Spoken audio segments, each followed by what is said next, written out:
El pliego de peticiones es el texto de solicitudes mediante el cual el sindicato impulsa un procedimiento conflictivo. Dicho pliego se registra ante el inspector del trabajo de la jurisdicción del sindicato. El procedimiento conflictivo comenzará con la presentación ante la Inspectoría de Trabajo de un pliego de peticiones, en el cual la organización sindical expondrá sus planteamientos. Para dicha admisión deberá cumplir con una serie de condiciones, las cuales son que el patrono haya dejado de asistir a la negociación de la convención y que fue debidamente convocada, o que haya culminado los lapsos para la negociación de una convención colectiva de trabajo. A su vez, también se tiene que se hayan agotado los procedimientos conciliatorios previstos legalmente y los pactados en las convenciones colectivas que se tengan suscritas. Y por último, cuando el patrono o la patrona hayan cumplido los acuerdos derivados de la negociación reciente de un pliego de peticiones. Para continuar con el mismo orden de ideas, podemos señalar que el inspector del trabajo debe enviar copia al patrono del pliego de peticiones dentro de las 24 horas después de recibido el pliego de peticiones.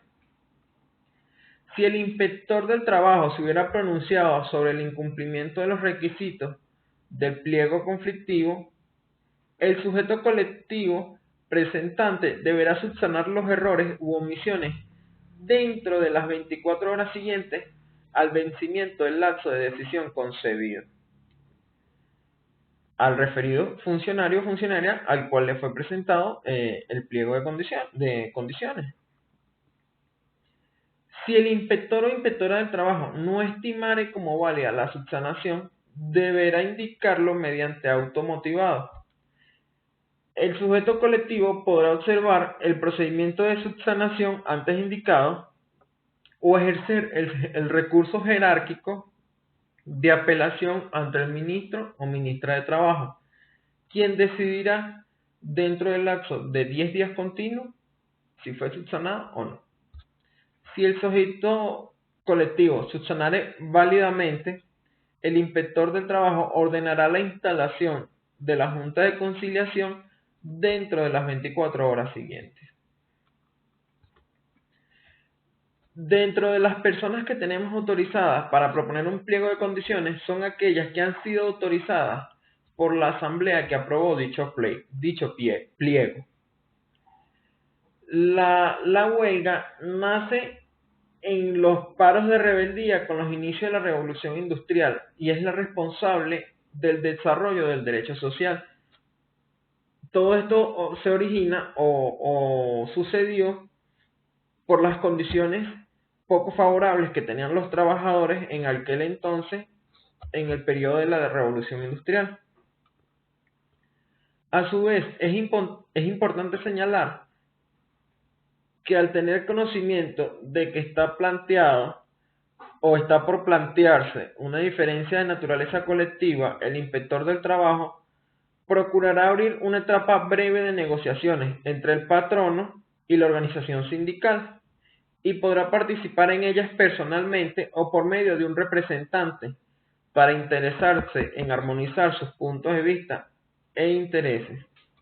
En ningún caso se cortará el derecho de la organización sindical a presentar el pliego de peticiones cuando lo juzgue conveniente. Solo en la primera reunión de la Junta de Conciliación el patrono podrá formular alegatos y oponer defensa. El inspector del trabajo decidirá dentro de las 48 horas siguientes y el patrono no podrá oponer excepciones o defensa sobre aquello que hubiere sido objeto de decisión por parte del inspector del trabajo. La calificación como conflictivo o conciliatorio del pliego deberá ser tramitado ante un funcionario de la Administración del Trabajo.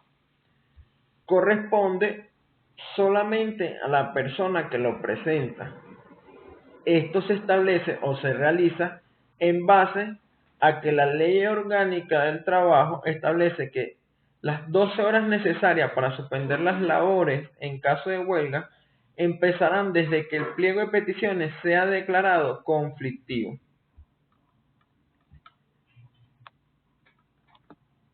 Es importante señalar que antes de llegar al extremo de huelga, existen otras formas de resolver la disyuntiva entre el patrón y los trabajadores, como lo son la conciliación, la cual consiste en un medio alternativo de resolución de conflictos que evita que se llegue a la paralización de labores que deba realizar cada trabajador.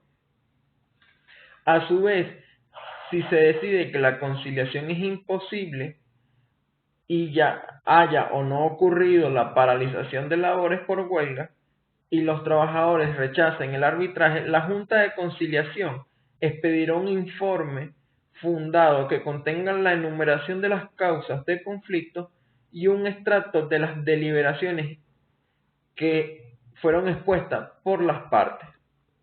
En dicho informe deberán establecerse expresamente los hechos que son que el arbitraje insinuado por el presidente o la presidenta ha sido rechazado por ambas partes, o que el arbitraje aceptado o solicitado por una de las partes se determinará en el informe que ha sido rechazada por la otra, es decir, que no se haya podido llegar a un acuerdo entre las partes.